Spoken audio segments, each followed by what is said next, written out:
Hey, how's it going, everybody? Ramon here, back at you with another episode of Meet the Surfer. In today's episode, episode number 32, I got my friend Jay Salvador with me in the house. So Jay is a multi-talented surfer. He's a shortboarder, he's a longboarder.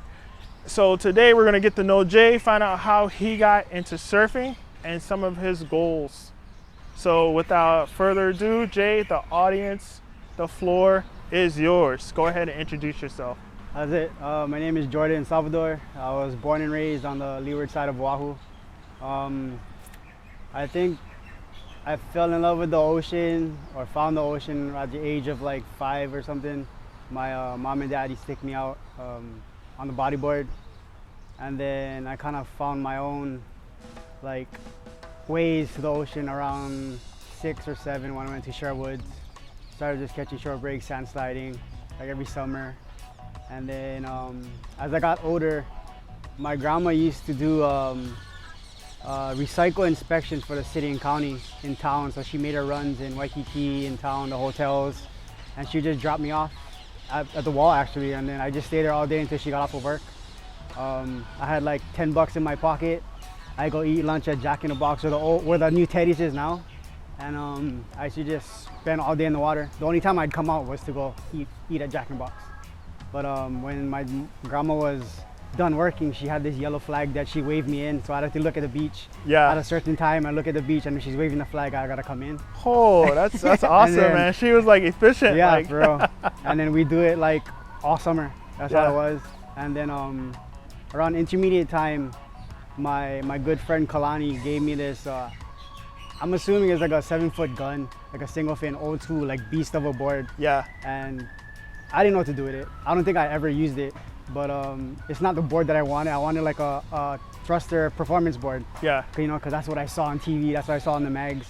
But I ended up getting that board, surfed it maybe once or twice, and I ended up giving it to like Goodwill.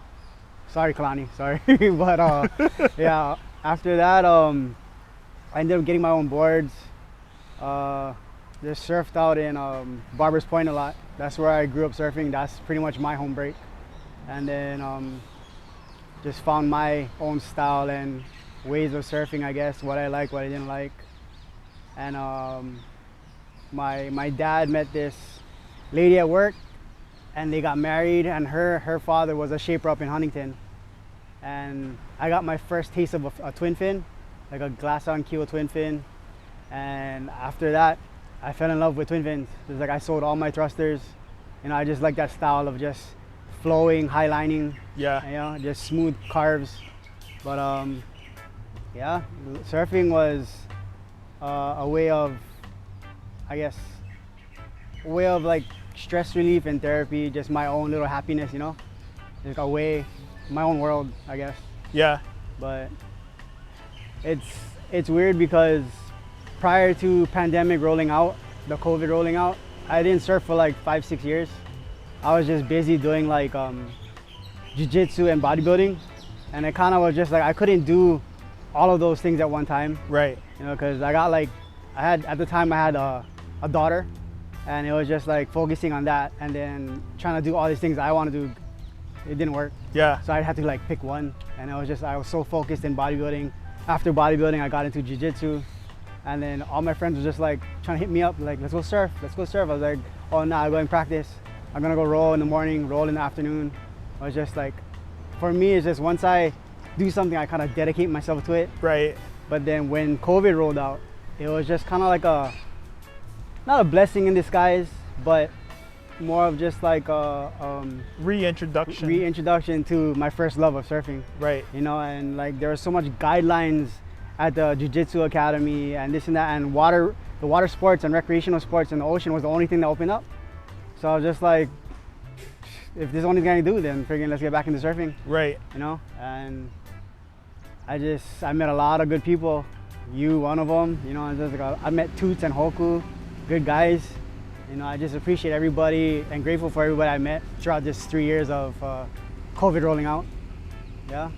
So yeah, COVID was a tough time. I mean, like, you know, a lot of, like, it's crazy. A lot of people got into surfing during COVID. And I remember there were times where you couldn't find a leash on island. Yeah. You couldn't find wax on island because Yep. everybody was surfing. A lot of wave storms were being sold. Yeah, the wave Yeah. storm. So even now, still, like a lot of people that picked it up during COVID, Yeah. they didn't stop. Especially Yeah. like a lot of the young kids, you know, they're competing now. I noticed a lot of the kids, they said they only started surfing during COVID. Yeah. And like they're pretty good though. I was like super surprised. Cause it's like, I just picked up longboarding this summer.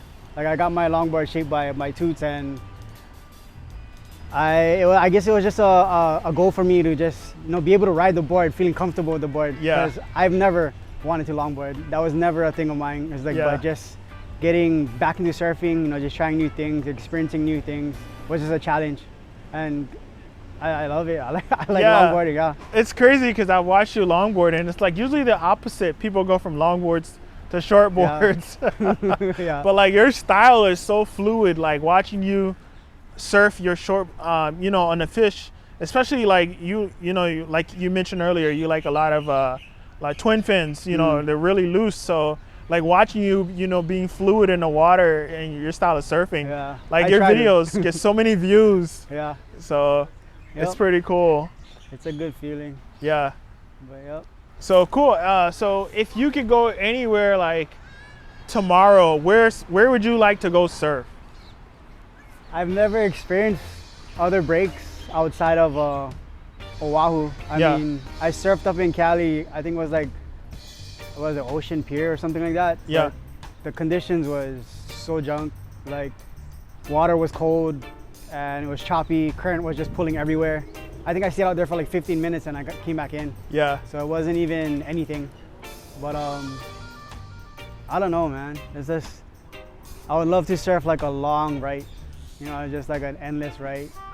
But anyway, I'd just be grateful to surf anywhere besides Oahu. Anywhere, yeah.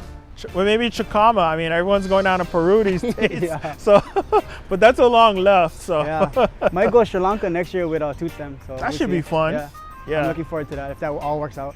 So I'm hoping, because I know they were having issues. Their economy just like crashed out. Yeah, that's what I heard. That's why they canceled the trip this year. Yeah. Yeah. So hopefully it's safe to even go there. Yeah. Because hopefully, we'll you might take you might have to bring your own food. see. I hope not. I really hope not. If not, I hope we have like a plan B. We go like maybe Mexico or something. Yeah, you know? Mexico always. Yeah. Cool. So anyone you'd like to give a shout out to, sponsor wise, before we get started with the quiver? Want to say thank you, big thank you for Sun Gods California.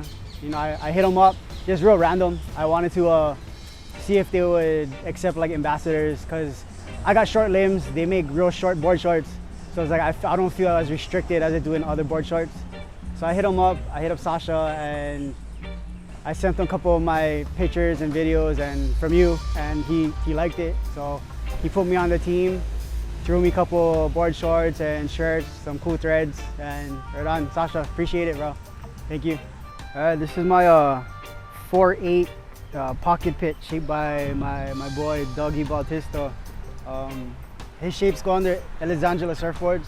If you get on Instagram, you can find him there. But this was actually his personal board. I bought it off of him because I think this was one of the first boards I tried when I got back into surfing during COVID. Like, he let me borrow the board, and when I rode it out at Shallows, I kind of like fell in love with it. Just the whole skatey vibe of it. Skatey vibe was super loose, threw a lot of spray, and I was surprised how it kept me afloat. It was super buoyant. But this board is fun on small surf. I took it out like 4-foot chuns too. Good fun. Cool. Then I got this brand new one from Hoku Kuipia, Hoku Surfboards on Instagram. It's a 5.5 sting pin twinser, and it got like I think it's a double barrel concaves, Wow, look at the channels. rolled edges, real no hard edges at all. And then you got the hull entry with the beveled rails. Super fun board, really fast. Really fast. I like going fast. Hoku put everything into this board: pin lines, glossy resin artwork. This was to match the Sun God's board shorts that they were coming out with. So kind of like a little collab, but I cannot say any bad things about this board. It was super fun. Took it out at like 6 to 8 concessions and it held all the way through. Springing off the bottom turn, held the speed all the way through. It's like a speed demon. That board's super fast. Yeah. All right. And the cruiser. my summer board. This is shaped by Toots. You can see by his signature spoon channel. It's a 9.0 glider slash, I guess, Malibu tail because it's super thick. I didn't know what I wanted from him. I just knew I wanted I guess I was kind of forced to get a longboard. So I was trying some of his boards and I actually tried his 9.6 personal glider and I told him just to downsize it for me because I think 9.6 would have just been too much of a board. But this is perfect. It's kind of narrow. I think it's like 21 and a half by 2.5, 2.58 maybe. But it works for me. I like it. I finally got to the nose. That was kind of like my goal for the summer. It's pretty fun. Nice, nice. But maybe I might get a traditional log with a fatter nose. We'll see. Yeah. I don't want to really give in to the longboard scene, but yeah, it's pretty fun. Like I said, it's pretty fun on small days. I'll only take this out on like chest high. Anything bigger than that, then I'll bring on my shortboard. I gotta stay true to shortboarding. Nice. Cool. Thanks for having us, Jordan. Yeah, you. All right.